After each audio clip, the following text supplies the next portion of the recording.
Hi,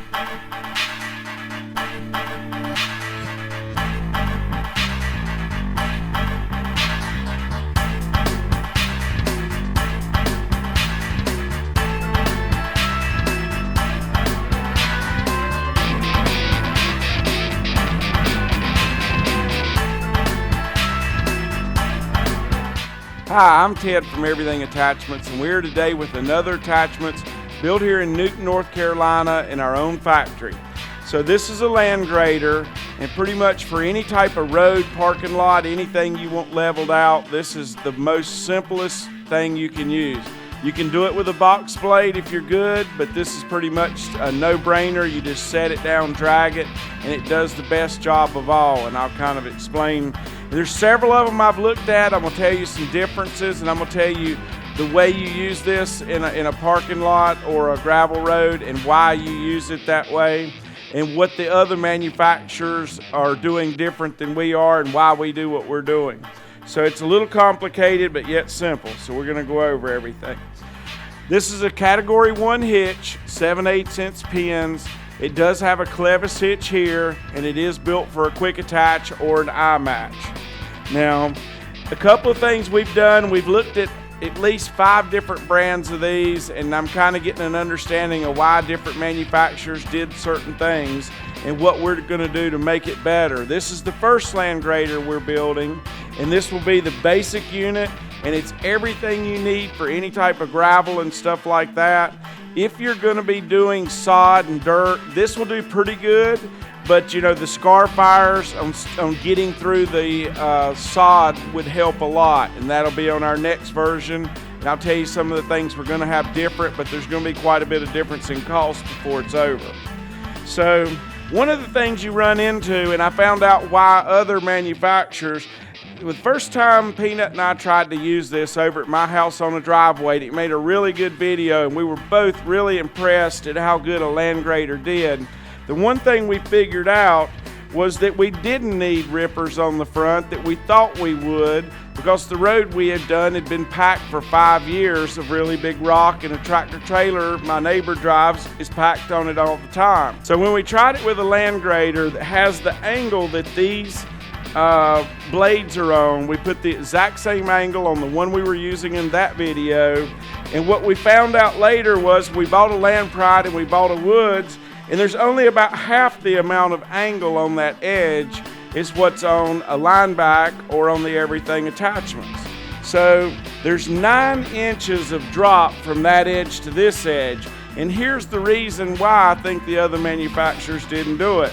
As you take a straight edge and then you angle it, the more angle you get, when you lie it down to get the right amount of angle, what happens is, you've got your edge here, you turn it to the side, everything's good, but then when you lean it, what happens is one side starts going into the metal and the other side starts pulling away.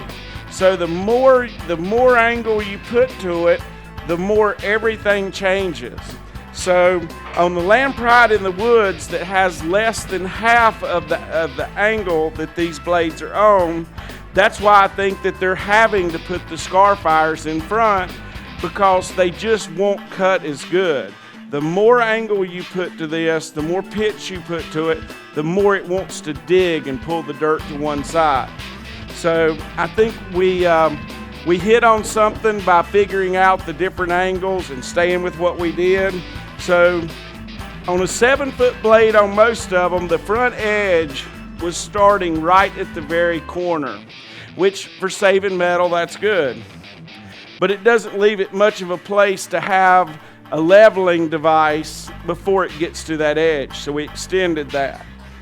On this side here, it's run on the same angle, and we've done everything we can do to tighten this up to make all the edges really close, so you don't leave that little gravel pit that most of them are leaving.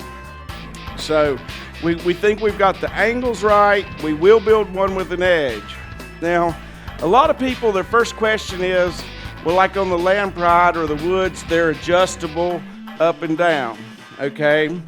But the problem with that is the adjustment starts if you take one of the other brands, you put it all the way down, well, that's where you're going to end up, exactly where we are right now. So that's as deep as you can go. Now, you can make it less, but it's a very little value if you go less. Now, once we make our more deluxe version that will have the ripper shanks, what we're going to do is make the upper position exactly where the edges are now.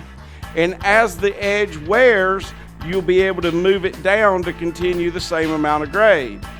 And the other is just, you can make it less cut, but I don't think that's what you need. You need to be able to maintain this cut here, and that will mean lowering it below this level, but only when the cutting edges are wearing.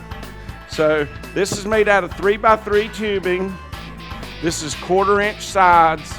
Turn this around to the side, Peanut. Okay, so to make this good and strong, because this is going to be pulled by somewhere between, if it's a 7 foot, somewhere between a 40 and a 70 horsepower tractor. To make this clevis stronger here, this is 3/8 of an inch, but it's 2 pieces. It has a piece bent in both directions to give you the strongest piece there. It also has 4 holes through it, which have been plug welded, which laminates that together, making it even stronger than just thicker metal.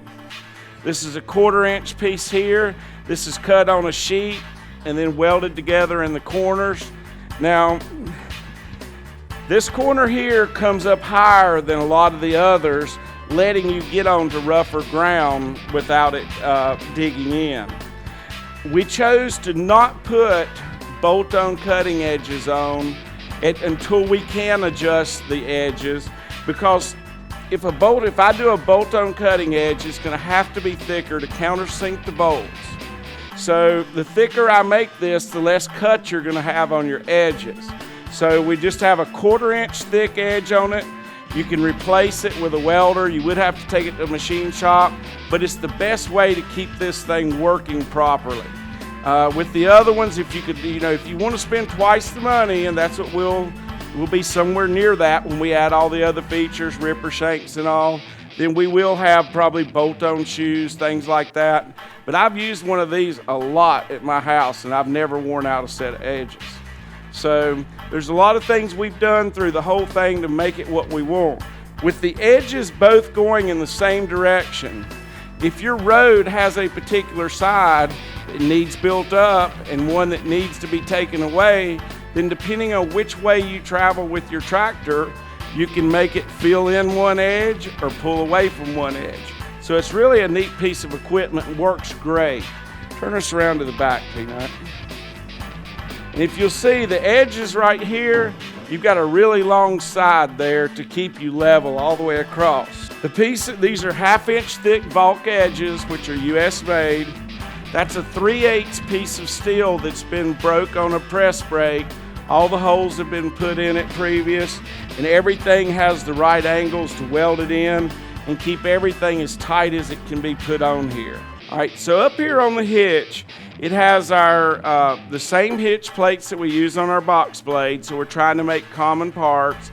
It has the same type of formed 1/4 inch brace here, which is the strongest tubing but fits much easier to all these different angles than it would be to try to cut it. It has a index plate in here to keep this all true and straight. The pieces that are your main pull arm pieces here have an L-shaped piece in the middle. That indexes how far apart these bars are. It also adds that big L shape in there, adds a lot of strength so it doesn't try to twist. And it keeps everything to where it's the same every time. We've added double braces in here to keep this whole thing from skewing any to the side. And I think for the dollar and for the way it's going to work, that the everything attachments, we just try to, the good thing is we don't already have a product. We don't have to change a whole line. We're starting out from new. I've been in attachments my whole life. I know what I want, and I just have to, I look at all the different brands and see what I want, and then I try to build what I think is the best and something that's affordable for you. So without having any dealers, no reps, no truck drivers out there, we're just simply able to build you a better product and get it delivered to you direct than the other common way of doing it. So we hope you'll make all your purchases at Everything Attachments. If you have any calls on what size that you need, just give us a call or an email. We'll help you with that. Once you have your first Everything attachment, I think that you'll be hooked and will be buying a lot more.